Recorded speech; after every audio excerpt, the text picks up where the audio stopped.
श्री नरेंद्र मोदी ने video conferencing द्वारा धार जिले में तिल्ला के किसान श्री मनोज पाटीदार से चर्चा की।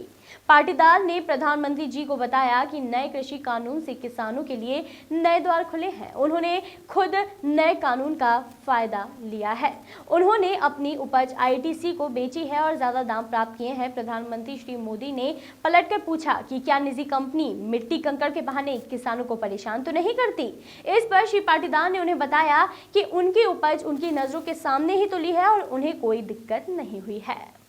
श्री पाटीदार ने प्रधानमंत्री जी के पूछे जाने पर प्रधानमंत्री किसान सम्मान निधि से लाभ का जिक्र भी किया है। उन्होंने बताया कि इस योजना के तहत राशि सीधे उनके खाते में निर्धारित समय पर प्राप्त हो गई है। प्रधानमंत्री श्री मोदी ने किसान श्री मनोज पाटीदार से उनकी खेती किसानी के बारे में भी रुचिपूर्वक पूछा। किसान द्वारा उन्हें अवगत कराया गया कि उन्होंने श्री आठवले के गुरुकुल से खेती की शिक्षा प्राप्त की है। प्रधानमंत्री जी ने तुरंत उनसे पूछा क्या वे अहमदाबाद में रह रहे हैं। श्री पाटीदार ने बताया कि हाँ, उन्होंने अहमदाबाद में रहकर भी इस संबंध में शिक्षा प्राप्त की है। किसान श्री मनोज पाटीदार द्वारा यह अवगत कराए जाने पर कि उनके परिवार के लोग भी यहाँ बैठे हैं, प्रधानमंत्री श्री मोदी ने दोनों हाथ जोड़कर उन्हें नमस्कार भी किया। जो गुरुकुल है, बाकी की पढ़ाई मैंने वहाँ की है। तो कहाँ अहमदाबाद वाले तत्वज्ञान में पढ़ते थे कि और? जी सर, अहमदाबाद भी गया था और मुंबई भी 1 वर्ष के लिए गया था।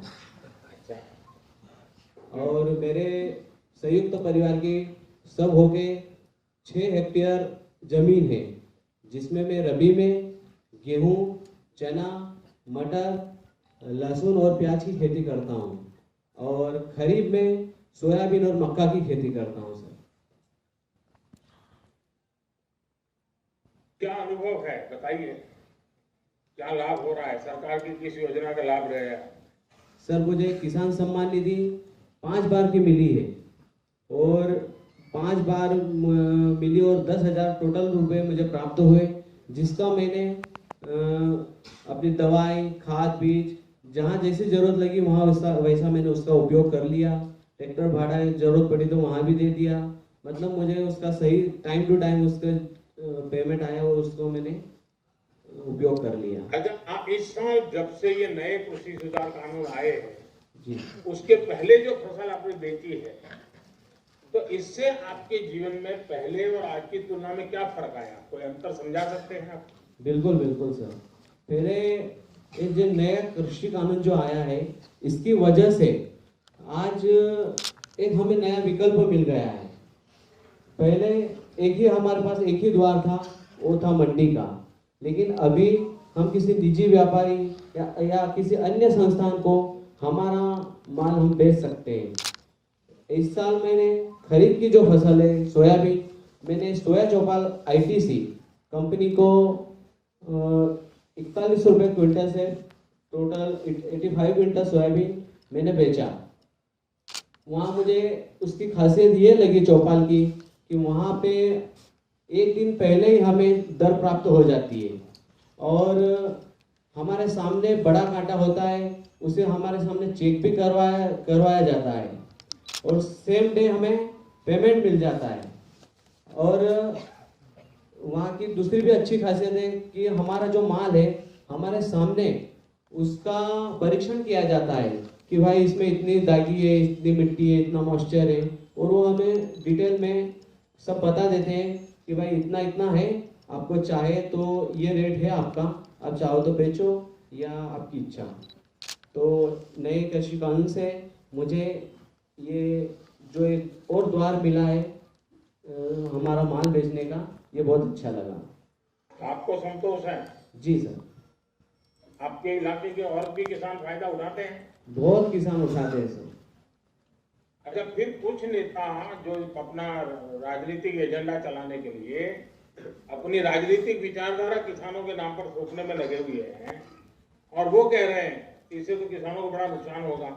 आप तो खुद किसान हैं और आप कह रहे हैं फायदा होगा, तो कहीं ऐसा तो नहीं है प्राइवेट वाले दाम इधर उधर करके मिट्टी है, टिकना है, फलाना और आपके पैसे काट लेते हैं, ऐसा तो नहीं होता है ना?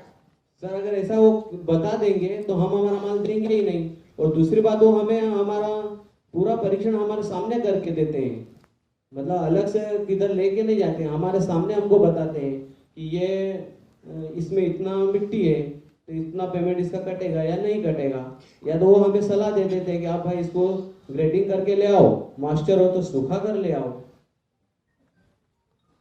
यानी आपको पूरी तरह विश्वास है इस नई व्यवस्था से किसान को सचमुच में लाभ होगा? हाँ हाँ, हमें बिल्कुल विश्वास है सर। चलिए मनोज जी, मैं बहुत आभारी हूँ आपका और आपके पूरे परिवार के लोग यहाँ आए हैं, मैं उन सबको भी प्रणाम करता हूँ। सर मेरा एक निवेदन है सर। जी जी बताइए। सर हम हमारे कृषि में हमें अभी जंगली जानवर हमें बहुत परेशान हो रहे हैं, जिनको घोड़ा रोग बोलते हैं।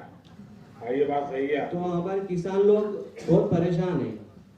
मुझे आज एक जगह मिल गई है कि डायरेक्ट मैं आपसे ये बात कर सकूं।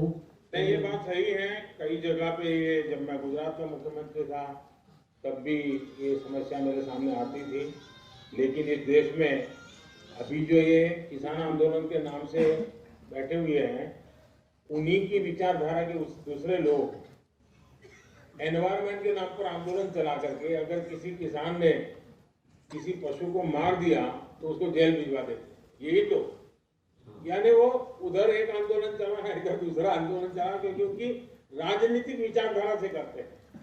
और इसके कारण देखिए बात सही है कि इसका समाधान हम सबको मिलकर निकालना होगा, और हिंदुस्तान के कई कोने में इस प्रकार की समस्या है। लेकिन मनोज जी मैं आपका आभारी हूँ, आपने इस बात का मेरे ध्यान पर आकर्षित किया, धन्यवाद जी। Bureau report, voice of rights.